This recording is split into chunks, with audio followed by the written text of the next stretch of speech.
स्वागत है आपका अपने फिल्मी फ्लिक्स इंडिया यूट्यूब चैनल पर। यहाँ आपको मिलेगी मनोरंजन और बॉलीवुड मूवी रिव्यू। सबसे पहले तो आज ही सब्सक्राइब करें हमारे यूट्यूब चैनल को। दोस्तों, आज हम एक्सप्लेन करने वाले हैं हाल ही में वेब सीरीज पंचायत सीजन 3 को, जिसकी डिमांड आप लोग काफी टाइम से कर रहे थे। अगर आपको सीजन 1 और सीजन 2 देखना है तो आप हमारी बनाई प्लेलिस्ट देख सकते हैं। अब आप वीडियो को भी लाइक कर दीजिए। हम चलिए कहानी शुरू करते हैं। तो एपिसोड 1 की शुरुआत में हम सचिव जी और उसके मौसी के लड़के को देखते हैं। ये दोनों एक दूसरे से बातें करते हुए सिगरेट पी रहे होते हैं। तब सचिव जी का भाई उससे पूछता है कि अब की बार ट्रांसफर कहाँ हुआ है। सचिव जी बताते हैं भयपुरा गाँव में, जिसे सुनकर उनका भाई कहता है कि यार ये थोड़ा डरावना सा नाम नहीं लग रहा, इससे बढ़िया तो फुलेरा गाँव था। फिर उसका भाई पूछता है कि अच्छा तेरी तैयारी कैसी चल रही है। सचिव जी जवाब देते हैं बहुत बढ़िया। इसके बाद सीन शिफ्ट होता है फुलेरा गांव में, जहां हम नए सचिव को आते हुए देखते हैं। और जब वो पंचायत ऑफिस पहुंचता है तो वहां ताला लगा हुआ देखकर वो प्रधान को फोन करता है, लेकिन प्रधान जी और विकास दोनों ही उसका फोन नहीं उठाते। दूसरी तरफ हम प्रधान जी को देखते हैं, जो विकास को कहते हैं कि विकास जरा ऑफिस में चक्कर लगाकर देख के आओ, वो नया सचिव कर क्या रहा है। तभी मंजू देवी प्रधान जी से कहती है कि क्यों पंगा ले रहे हो, करने दीजिए ना ज्वाइनिंग नए सचिव को। जिस पर प्रधान जी कहते हैं कि अगर इस नए सचिव ने ज्वाइनिंग कर ली तो हमेशा के लिए सचिव जी का पत्ता कट हो जाएगा। यानी ये सब सचिव जी के लिए इस नए सचिव को ज्वाइनिंग करने से रोक रहे हैं। वहीं वो नया सचिव रास्ते में घूमते हुए भूषण और विनोद से टकरा जाता है। तो भूषण उससे पूछता है कि भाई साहब आप कौन हैं, जिस पे वो बताता है कि मैं इस गांव का नया सचिव हूँ और इस गांव में चल क्या रहा है, मुझे ज्वाइनिंग करनी है पर अभी तक पंचायत ऑफिस का ताला नहीं खुला। जिस पे भूषण उसे भड़काने लगता है कि यहाँ पुराने वाले सचिव के जाने के बाद से ही वो पंचायत ऑफिस नहीं खुला और तुम्हारी औकात ही क्या है प्रधान के सामने। जिस पर सचिव भड़क जाता है और कहता है कि मैं कोई छोटा मोटा सचिव नहीं हूँ, मेरे सर पर विधायक जी का हाथ है। तभी वहाँ पर विकास आता है और नया सचिव उसे देखकर पूछने लगता है कि भाई साहब तुम ताला क्यों नहीं खोल रहे हो, अगर तुमने ताला नहीं खोला तो मुझसे बुरा कोई इंसान नहीं होगा। लेकिन विकास बिना कुछ भी कहे वहाँ से बाइक मोड़कर चले जाता है और नया सचिव पीछे से चिल्लाता हुआ कहता है कि अब तो मैं ताला तोड़कर अंदर घुसूंगा। तब भूषण उसे और भी भड़काते हुए कहता है कि तुम्हारे यहाँ पर कोई भी नहीं सुनने वाला, तो ये लो हथौड़ा और जाकर तोड़ दो ताला। ये सुनकर पहले तो वो हिचकिचाने लगता है, लेकिन भूषण के बार बार कहने पर वो ताला तोड़ने के लिए जाता है और भूषण और विनोद दूर खड़े होकर ये नजारा देख रहे थे। इधर विकास प्रधान जी को आकर बताता है कि उसने दरवाजा तोड़ने की धमकी दी है, क्या करूं, प्रहलाद चाचा को ले जाऊं। जिस पर प्रधान जी सोचते हुए कहते हैं कि चलो ले जाओ, लेकिन ध्यान रखना प्रहलाद सिर्फ समझाए, मारपीट पर ना उतर आए, और अगर प्रहलाद ने ज्यादा दारू पी रखी होगी तो उसे लेकर मत जाना। तब विकास कहता है कि आजकल उनका पता ही नहीं लगता कि उन्होंने ज्यादा पी रखी है या कम। तभी वहाँ मंजू देवी आती हैं और विकास को खाना देते हुए कहती हैं कि इसे प्रहलाद को दे देना, और कहती है कि आपके और उस सचिव के बीच जो भी गड़बड़ चल रही है उसके बीच में प्रहलाद को बिल्कुल मत लाना। उस टाइम पर प्रधान जी मंजू देवी को तो मना कर देते हैं, लेकिन विकास वहाँ से सीधा प्रहलाद के पास पहुँचता है। तब हम प्रहलाद को देखते हैं, जो अपने बेटे के गुजर जाने के बाद गम में नशे में पड़ा होता है। विकास उसके पास जाकर उसे जगाता है और उसे खाना खाने के लिए कहता है। फिर जैसे प्रहलाद टिफिन खोलने लगता है, इतनी देर में विकास प्रहलाद को बता देता है कि नया सचिव ज्वाइनिंग करने आया है और वो ताला तोड़ने वाला है। ये सुनकर प्रहलाद को बहुत गुस्सा आता है, जिसके बाद ये दोनों बाइक पर बैठकर सीधा ऑफिस पहुंच जाते हैं। इधर भूषण और विनोद इन्हें देखकर दूर से ही मजे ले रहे थे और एक दूसरे से कहते हैं कि भैया अब मजा आएगा। फिर पंचायत ऑफिस आने के बाद प्रहलाद खाना खाने लगता है और सचिव को कहता है कि तुम ताला तोड़ते रहो, और विकास जब तक हम खाना खा रहे हैं तुम एक बढ़िया सा बांस ले आओ और आगे से उसे थोड़ा नुकीला रखना। अब इसके बाद हम विधायक को देखते हैं, जिसने अपने घर में संगीत का कार्यक्रम रखा था और विधायक अपनी बेटी के साथ बैठा होता है। तभी वो अपनी बेटी से पूछता है कि बेटिया हम इस अपने नए घोड़े का क्या नाम रखें। उसकी बेटी कहती है सितारा रख दीजिए, और विधायक उस घोड़े का नाम सितारा सिंह रख देते हैं। तभी विधायक का चेला उसे बताता है कि जो आपने सचिव फुलेरा गाँव में भेजा था उसे वहाँ का प्रधान ज्वाइनिंग करने नहीं दे रहा। ये सुनकर विधायक का खून खोल जाता है और वो तुरंत गाड़ी निकलवाता है और कहता है कि आज चलो पूरे गांव वालों को मिलकर मारेंगे। जिस पर उसका चेला उसे समझाता है कि विधायक जी जरा जरा सी बातों के लिए आप कहां जाएंगे, आप बस डीएम मैडम को कंप्लेन कर दीजिए, बाकी वो देख लेंगी। और विधायक डीएम मैडम को कंप्लेन कर देता है। जिसके बाद हम प्रधान जी को देखते हैं, जिसके पास डीएम मैडम का फोन आता है। तब प्रधान जी मंजू देवी की बात करवाता है और डीएम मैडम मंजू देवी को काफी बुरी तरीके से हड़का देती हैं कि तुम्हारे ऑफिस में चल क्या रहा है। मंजू देवी कहती कि क्या चल रहा है मैडम, कुछ भी तो नहीं। डीएम मैडम कहती हैं कि अगर तुम ऑफिस जाओगी तभी तो पता लगेगा ना, जल्द से तुम और उप प्रधान मेरे ऑफिस पहुंचो। जिसके बाद मंजू देवी और प्रधान जी पहले पंचायत ऑफिस पहुंचते हैं, जहां मंजू देवी देखती है कि नया सचिव दरवाजे पे बैठा है और प्रहलाद खाट पर सोया होता है। तब मंजू देवी उसे उठाती है और कहती है कि यहाँ चल क्या रहा है। प्रहलाद कहता है कि कुछ भी नहीं, मैं तो बस यहाँ पर सो रहा था। तब नया सचिव बोल पड़ता है कि ये सो नहीं बल्कि मेरे को धमकी दे रहे थे। लेकिन तब तक प्रधान जी सचिव जी को डांट के चुप करवा देते हैं। तभी विकास वहाँ पर बांस का डंडा लेकर आता है और सचिव कहता है कि ये देखिए मैडम, ये इस डंडे से क्या करने वाले थे, लेकिन मैं डरने वाला नहीं हूँ। आखिर मैंने विधायक को कॉल करके एक ही बार में सबको हिला दिया ना। तब मंजू देवी उसे सुनाकर चुप करा देती है। इसके बाद हम सचिव जी को देखते हैं जो अपनी प्रिपरेशन कर रहे होते हैं। तभी उसे व्हाट्सएप पर रिंकी का मैसेज आता है, जिसमें रिंकी ने कहा था कि आपके ट्रांसफर रोकने के लिए यहाँ पर लड़ाई चल रही है, लेकिन सचिव जी उस पर कोई रिप्लाई नहीं देते। इधर मंजू देवी और प्रहलाद डीएम ऑफिस में बैठे होते हैं, जहां डीएम मैडम कह रही होती हैं कि आप क्यों विधायक से पंगा ले रही हैं, चुपचाप नए सचिव को ज्वाइनिंग करा दीजिए। जिस पर प्रहलाद कहता है कि नहीं मैडम, अगर ज्वाइनिंग करेंगे तो पुराने सचिव जी ही करेंगे, वरना विधायक का तो कोई भी चेला हमारे गाँव में ज्वाइनिंग नहीं कर पाएगा, और अगर करने की कोशिश करेगा तो मैं उसके हाथ पैर तोड़ दूंगा। ये कहकर वो ऑफिस से बाहर चले जाता है। फिर डीएम मैडम मंजू देवी को समझाते हुए बाहर आती हैं कि जरा प्रहलाद को समझाइए, बेकार में दुश्मनी मोल मत ले, वो विधायक वैसे भी बहुत गंदा आदमी है। अब यहाँ से ये सब सीधा पंचायत ऑफिस पहुँचते हैं, जहाँ वो सचिव अभी भी बैठा होता है और मंजू देवी उससे कहती है कि यहाँ पर आपको बस काम से मतलब रखना है, फालतू किसी के मामले में टांग नहीं अड़ानी। यानी मंजू देवी उसकी ज्वाइनिंग करवाने वाली है। तब सचिव कहता है कि हम क्यों किसी के काम में टांग अड़ाएंगे, और ये आप मुझे बार बार धमकी देना बंद करिए, हमारे सर पर विधायक जी का हाथ है। ये सुनकर प्रहलाद को गुस्सा आ जाता है और वो उसी बांस को उठाकर सचिव को मारने के लिए आगे बढ़ता है। तभी प्रधान के पास डीएम मैडम का फोन आता है और वो बताती हैं कि विधायक को जेल हो चुकी है। उस पर आरोप लगा है कि उसने कुत्ते को जान से मारकर खा लिया है। ये सुनकर सभी लोग काफी खुश हो जाते हैं, यानी अब विधायक गया तो इस नए सचिव को भी ज्वाइनिंग करने नहीं दिया जाता। अगले दिन रिंकी व्हाट्सएप पर मैसेज करके सचिव जी को बताती है कि आपका ट्रांसफर रोक दिया गया है, जिसे देखकर सचिव जी खुश हो जाते हैं और रिंकी को कॉल करके उससे सारी इन्फॉर्मेशन पूछते हैं कि ये कैसे हुआ, कब हुआ। और इसी के साथ एपिसोड 1 यहीं पर खत्म होता है। एपिसोड 2 की शुरुआत में हम जगमोहन और उसकी फैमिली को देखते हैं, जो आपस में बतिया रहे होते हैं। तभी उन्हें किसी चीज की आवाज आती है और जगमोहन भागते हुए बाहर जाकर देखता है तो प्रधान जी और मंजू देवी बाइक से गिर गए होते हैं, क्योंकि उनके रास्ते में गड्ढा आ गया था। तब जगमोहन उन्हें उठने में उनकी मदद करता है। फिर प्रधान जी और मंजू देवी यहाँ से चले जाते हैं। जिसके बाद हम सचिव जी को देखते हैं, जो गांव में वापस आ गए थे और हैंडपंप से नहाने के लिए बाल्टी भर रहे होते हैं। तभी वो भूषण को देखते हैं और उससे कहते हैं कि आपका हथौड़ा अंदर रखा हुआ है, जाकर ले लीजिए, और आपके और मेरे बीच कोई दुश्मनी नहीं है। मैं यहाँ पर अपनी नौकरी करने आया हूँ, तो मुझे शांति से नौकरी करने दीजिएगा।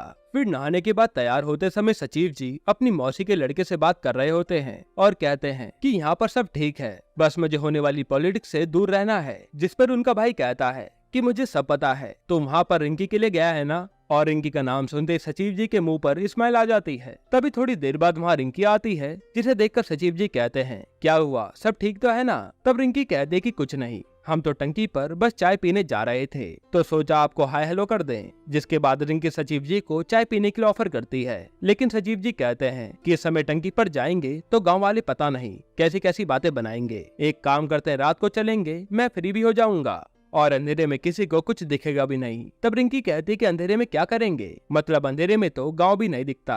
यह कहकर रिंकी वहां से चली जाती है। अब सचिव जी ऑफिस में काम कर रहे होते हैं। तभी वहां पर जगमोहन की दादी रोते हुए आती हैं, जिसे सचिव जी जानते नहीं थे। तो वो उससे पूछते हैं कि आप कौन हो और रो क्यों रही हो। फिर सचिव जी उनके लिए पानी लेने जाते हैं और हम देखते हैं कि वो बूढ़ी औरत तो ड्रामे कर रही थी। फिर पानी पिलाने के बाद सचिव जी पूछते हैं कि आप अपनी परेशानी बताइए। तो वो दादी बताती है कि मेरे पोते ने मुझे घर से बाहर निकाल दिया है, ये कहकर कि ये बुढ़िया खाना बहुत खाती है। अब आप ही बताइए, मैं इस उम्र में कितना खाना खाती होंगी। सचिव जी पूछते हैं कि आप कहाँ रह रही हैं। तो वो दादी बताते हैं कि बगल में ही मेरी पुरानी झोपड़ी थी, तो मैं अब वहीं पर रह रही हूँ। फिर सचिव जी कहते हैं मैं आपकी क्या मदद कर सकता हूँ। दादी बताती है कि ज्यादा कुछ नहीं बेटा, बस प्रधानमंत्री गरीब आवास योजना में हमें भी एक घर मिल जाता तो काफी अच्छा होता। तब सचिव जी दादी से कहते हैं चलिए मैं कोशिश करूंगा, और जाते समय वो उसे एक लौकी भी दे देते हैं। अब यहाँ से सचिव जी प्रधान जी के पास जाते हैं, क्योंकि प्रधान जी का फोन आया था और वो उसे बताते हैं कि मंजू देवी के पैर में चोट लग गई है। सचिव जी पूछते हैं कि आप गिरे कहाँ थे। प्रधान जी बताते हैं वहीं जगमोहन के घर के सामने। तो सचिव जी कहते हैं ये वही जगमोहन है क्या, जिसकी एक बूढ़ी दादी है। प्रधान जी कहते हैं हाँ, लेकिन आप उन्हें कैसे जानते हैं। सचिव जी बताते हैं कि उसकी दादी आज प्रधानमंत्री गरीब आवास योजना से घर मांगने के लिए आई थी, जिसपे मंजू देवी कहती हैं कि उन्हें क्यों मिलेगा घर, उनका घर तो पहले से बना हुआ है। सचिव जी कहते हैं कि जगमोहन ने अपनी दादी से लड़ाई करके उन्हें घर से बाहर निकाल दिया है, लेकिन मंजू देवी बताती हैं कि जब सवेरे हम गिरे थे तब वो तो अपने पोते के साथ ही थी, जिसपे प्रधान जी कहते हैं कि ये क्या नौटंकी चल रही है, सचिव जी जरा चेक करके आइए। इसके बाद सचिव जी निकल ही रहे होते हैं, तभी वहाँ विकास आ जाता है और सचिव जी से पूछता है कि आपने प्रहलाद चाचा को देखा है क्या। सचिव जी मना कर देते हैं। तब विकास बताता है कि पता नहीं वो कहाँ चले गए, एक दिन से गायब है। फिर सचिव जी थोड़ा सोचते हैं और कहते हैं कि कहीं निकल गए होंगे घूमने फिरने। वैसे जगमोहन का घर कहाँ है, जिसके बाद ये दोनों वहाँ चले जाते हैं। अब यहाँ वो बूढ़ी दादी सही में झोपड़ी में रह रही होती है और जगमोहन अपने ही घर के दरवाजे पर खड़ा होता है, मगर वहाँ ताका झाकी करने पर सचिव जी को थोड़ा डाउट होता है, तो वो उस दादी से अपनी लौकी मांगते हैं जो उसे सचिव जी ने दी थी, मगर दादी बहाने बनाने लगती है कि वो लौकी तो मैंने पूरी खा ली। तब सचिव जी जगमोहन के घर में जाकर चेकिंग करते हैं तो वो लौकी वहीं पर रखी होती है, जिसे देखकर सचिव जी उन सब लोगों पर भड़क जाते हैं और कहते हैं कि मजाक समझ रखा है आपने, अगर मैंने पुलिस कंप्लेन कर दी तो आप सबको जुर्माने के साथ साथ जेल भी जाना पड़ेगा, आइंदा से ये गलती मत करना। यह कहकर सचिव जी और विकास वहाँ से जाने लगते हैं, लेकिन तभी जगमोहन सचिव जी को धमकी देता है कि ठीक है सचिव जी, मत बनवाइए हमारा घर, लेकिन हम भी पूरे गांव में फैला देंगे कि प्रधान जी और उनकी बीवी मंजू देवी अपने खोदे गड्ढे में गिर गई, जिसके बाद पूरे गांव में उनकी बदनामी होना तय है। इस पर विकास भड़कते हुए कहता है कि ये प्रधान जी ने गड्ढा कहाँ खोदा है। जगमोहन कहता है कि क्यों नहीं खोदा, वो चाहते तो यहाँ पर रोड बनवा सकते थे, लेकिन उन्होंने अभी तक रोड नहीं बनवाई। तब सचिव जी कहते हैं कि तुझे जो करना है वो कर ले। जिसके बाद वो पंचायत ऑफिस आते हैं और प्रधान जी को सारी बात बताते हैं। तब प्रधान जी कहते हैं कि सचिव जी जगमोहन का चुप रहना बेहद जरूरी है, तो उसे पक्का घर दे दीजिए, लेकिन सचिव जी उसे देने से मना करते हैं और कहते हैं कि अगर मैं पकड़ा गया तो मेरे ऊपर कार्रवाई हो सकती है, और वैसे भी अगर किसी को पता लग भी गया कि आप और मंजू देवी गड्ढे में गिर गए थे तो इससे क्या ही हो जाएगा। अगर आपसे कोई पूछे कि रोड क्यों नहीं बनवा पा रहे हो तो कह देना जब अभी विधायक ही नहीं है तो रोड कहाँ से बनवाएंगे। तब विकास कहता है कि ये सब तो ठीक है, लेकिन बात फैलने पर प्रधान जी की बेइज्जती हो सकती है। प्रधान जी कहते हैं कि सचिव जी कुछ न कुछ तो करना होगा, इलेक्शन सर पर है। तब सचिव जी कहते हैं कि इसमें मैं क्या करूं, मैं तो यहाँ गलत ही आ गया दोबारा से यहाँ फंसने के लिए। अब ये सुनकर प्रधान जी गुस्सा होकर यहाँ से चले जाते हैं और घर पहुँचने पर प्रधान जी के घर के बाहर एक कंपाउंडर खड़ा होता है। प्रधान जी पूछते हैं कि क्या हुआ। तब कंपाउंडर कहता है कि वो रास्ते में जगमोहन मिला था, उसने कहा कि मंजू देवी के पैर में चोट लगी है। तब प्रधान जी उसे वहाँ से गुस्से में भगा देते हैं कि ऐसा कुछ भी नहीं हुआ है। फिर शाम को प्रधान जी मंजू देवी को लेकर सचिव जी के पास पंचायत ऑफिस आते हैं, तो मंजू देवी सचिव जी से कहती है कि आप ये काम करवा दीजिए, आप पर कोई भी आंच नहीं आएगी। सचिव जी कहते कि ऐसे कैसे आंच नहीं आएगी, भूषण से लेकर विधायक तक मेरे पीछे पड़े हुए हैं। तब प्रधान जी कहते हैं कि वैसे भी कुछ नहीं होगा, वो बुढ़िया तो अलग झोपड़ी में रह रही है। तब मंजू देवी कहती है कि अगर वो ड्रामा कर रही हैं तो उन्हें कह देना कि अब उन्हें ये ड्रामा असलियत में करना होगा, तभी उन्हें घर मिलेगा। विकास कहता है कि मगर अभी तक उन्हें लड़ता हुआ किसी ने देखा नहीं है तो सबूत कौन देगा। फिर मंजू देवी कहती कि ठीक है, उन्हें कह दीजिए कि उन दोनों दादी पोते को पूरी भीड़ के सामने लड़ना होगा, तभी उन्हें घर मिलेगा और किसी को शक भी नहीं होगा। इसके बाद सचिव जी और विकास जगमोहन को समझाने जाते हैं कि तुम्हें अपनी दादी से लड़ना पड़ेगा। जगमोहन कहता है कि मैं अपनी दादी से नहीं लड़ सकता, जिस पर सचिव जी कहते हैं कि अब ये कहानी तुमने बनाई है तो फिर इसे भुगतो, और वैसे भी तुम्हें घर चाहिए या नहीं ये तुम्हें डिसाइड करना है। तब जगमोहन ये करने के लिए मान जाता है और थोड़ी देर बाद वो लड़ाई करते हुए अपनी दादी को घर से बाहर निकालकर झोपड़ी में फेंक देता है, जिसे 4-5 लोग देख लेते हैं। अब सुबह जगमोहन ने ये तो कर दिया था, लेकिन रात को जगमोहन को ये सब सोचकर काफी दुख हो रहा था कि उसने अपनी दादी को घर से निकाल दिया। इधर सचिव जी जगमोहन की दादी का नाम गरीब आवास योजना में डाल देते हैं और चाय बनाकर पीने लगते हैं। तभी वो खिड़की से टंकी को देखते हैं और सोचते हैं कि क्यों न टंकी पर जाकर चाय पी जाए। फिर वो टंकी की ओर चाय लेकर जाने लगते हैं। तभी माँ उसे रिंकी आती हुई दिखती है और वो भी चाय पीने आई थी। उसी टाइम इन दोनों को टंकी के ऊपर से प्रहलाद आता हुआ दिखता है, जिसने काफी ज्यादा पी रखी थी।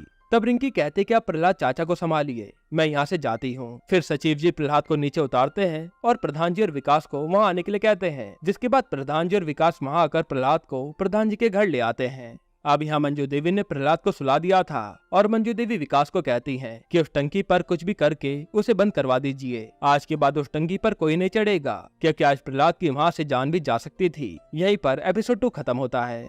एपिसोड 3 की शुरुआत में जगमोहन की बीवी अपनी सासू माँ को खाना खिलाने के लिए झोपड़ी में जाती है और उसे खाना खिलाते हुए एक बकरी वाला देख लेता है जिसका नाम माधव है। उसके बाद हम विकास और प्रहलाद को खाना खाते हुए देखते हैं। तब खाना खाने के बाद विकास की बीवी खुशबू प्रहलाद को कहती है कि जो आपको चेक मिला था 50 लाख का, अगर आप उसे बैंक में जमा करवा देते तो अच्छा रहता। इतनी मोटी रकम घर पे रखना मुझे डर लगता है। जिस पे प्रहलाद कहता है कि कोई बात नहीं, उसे रखा रहने दो। यह कहकर प्रहलाद वहाँ से चले जाता है, लेकिन विकास खुशबू पर भड़क जाता है और कहता है कि आइंदा पैसों की बात प्रहलाद चाचा से मत करना। और दोस्तों, ये वही चेक होता है जो प्रहलाद के बेटे के शहीद होने पर सरकार ने मुआवजे के तौर पर प्रहलाद को दिया था। अब अगले सीन में सचिव जी और विकास ऑफिस में काम कर रहे होते हैं। तब सचिव जी विकास को कहते हैं कि वो गरीब आवास योजना की लिस्ट आ गई है, उसे बाहर चिपका दो। वहीं दूसरी तरफ भूषण विनोद और माधव को लिस्ट में आए नामों के बारे में बता रहा होता है और कहता है कि इस बार भी तुम दोनों का नाम नहीं आया। लेकिन जगमोहन की दादी का नाम देखकर भूषण कहता है कि चलो, इसकी दादी को तो मिलना भी चाहिए था, क्योंकि बेचारी बुढ़िया को उसके पोते ने निकाल दिया घर से।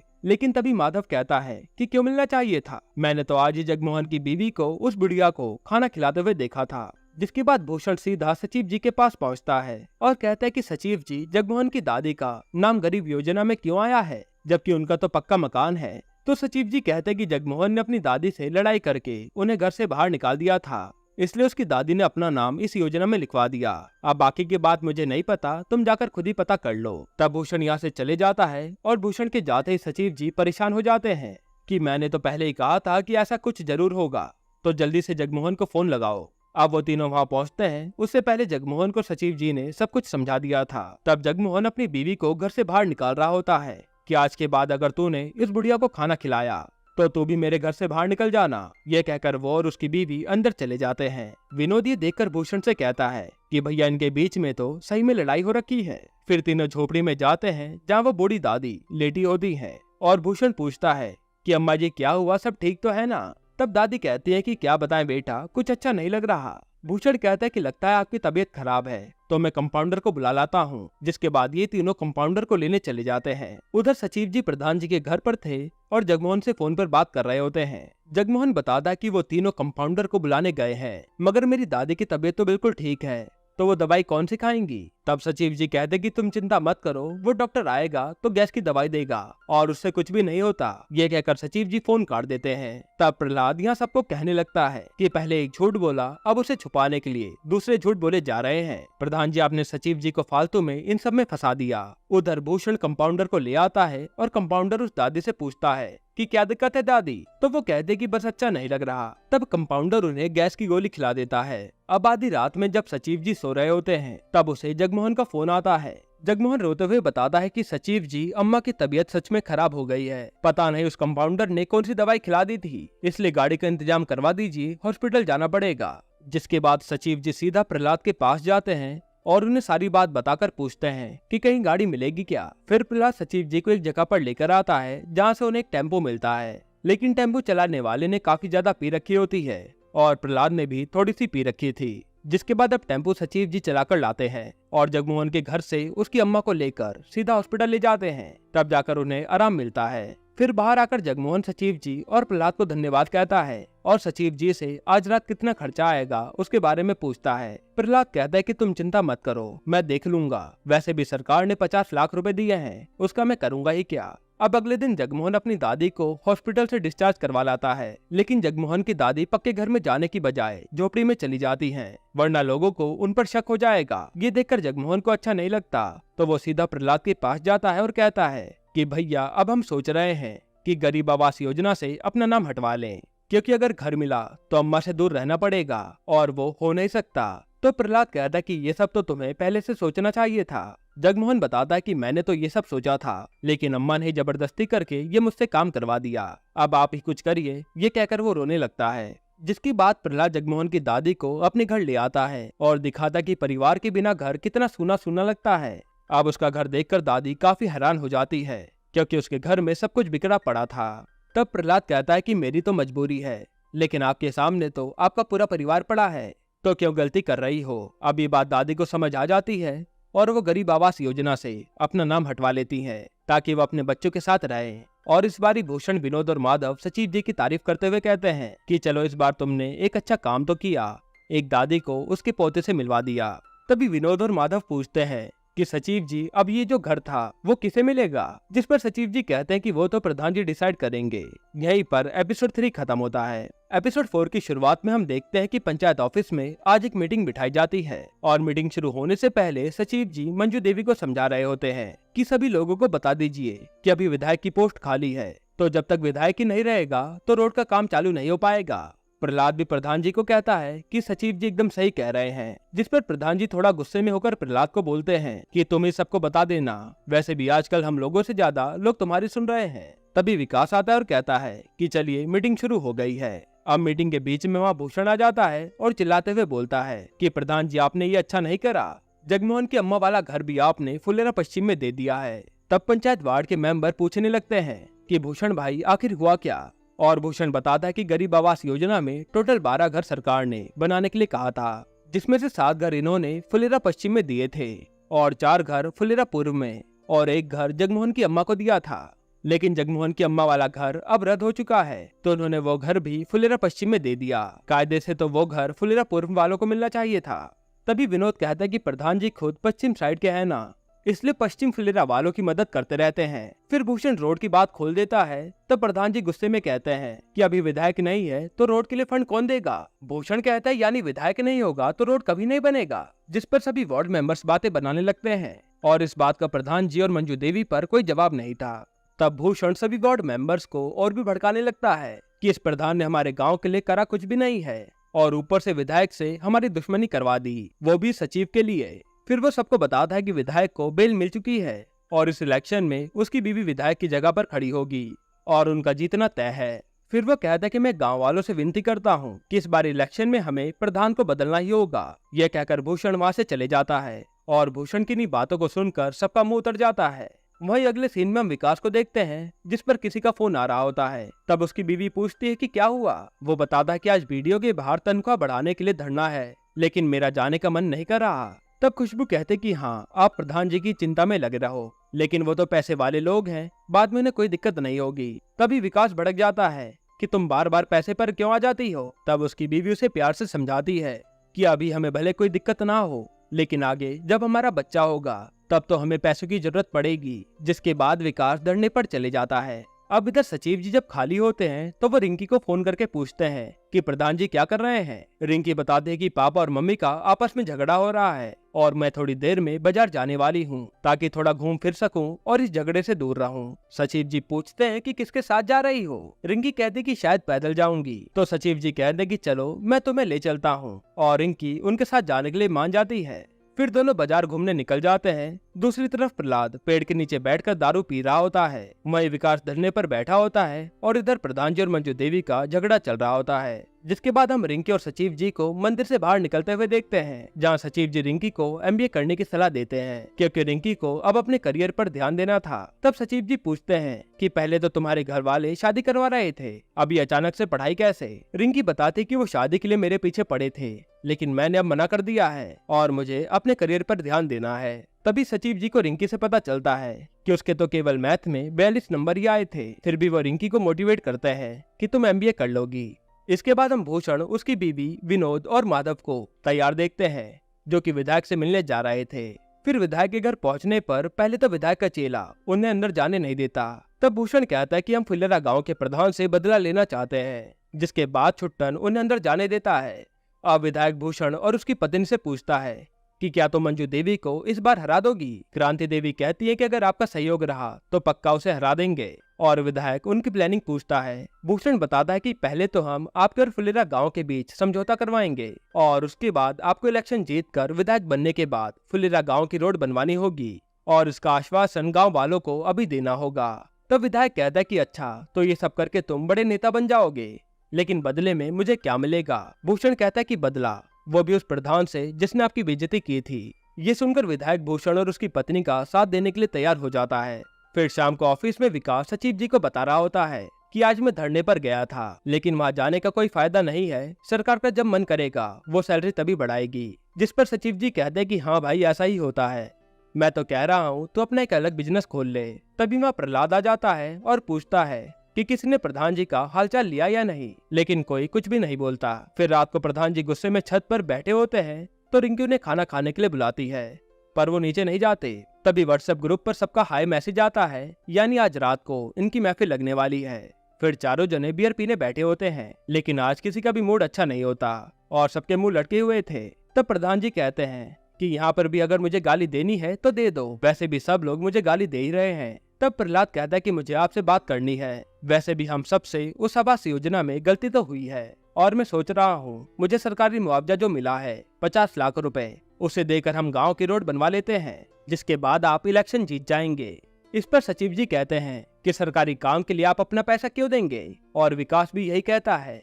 तभी प्रधान जी कहते हैं कि अब चाहे जो भी हो जाए, रोड तो सरकारी फंड से ही बनेगी, बाकी जो होगा देखा जाएगा। तब प्रहलाद कहता है कि रोड बनने दीजिए प्रधान जी, वरना आप इलेक्शन हार जाएंगे। प्रधान जी चौंक के कहते हैं कि कैसे हार जाएंगे इलेक्शन, तुम तो हमारे साथ हो ना। जिस पर प्रहलाद कहता है कि नहीं, हम नहीं है, इस बारी हम इलेक्शन नहीं लड़ेंगे, क्योंकि गाँव वालों को लगता है कि हम अपने शहीद बेटे के पीछे अपनी गलतियों को छुपा रहे हैं, और इससे अच्छा तो हम इलेक्शन लड़े ही ना। तभी ये लोग भूषण और उसके साथियों को विधायक के पास से आता हुआ देखते हैं। यहीं पर एपिसोड 4 खत्म होता है। अब दोस्तों इसके आगे के एपिसोड्स हम कल ही एक्सप्लेन कर देंगे, क्योंकि वीडियो बहुत लंबी हो रही थी। बस आप कमेंट में पार्ट 2 लिख दीजिएगा। बाकी अगर आपको हाल ही में आई एक कमाल की मूवी देखनी है तो आप ये वीडियो देख लीजिए।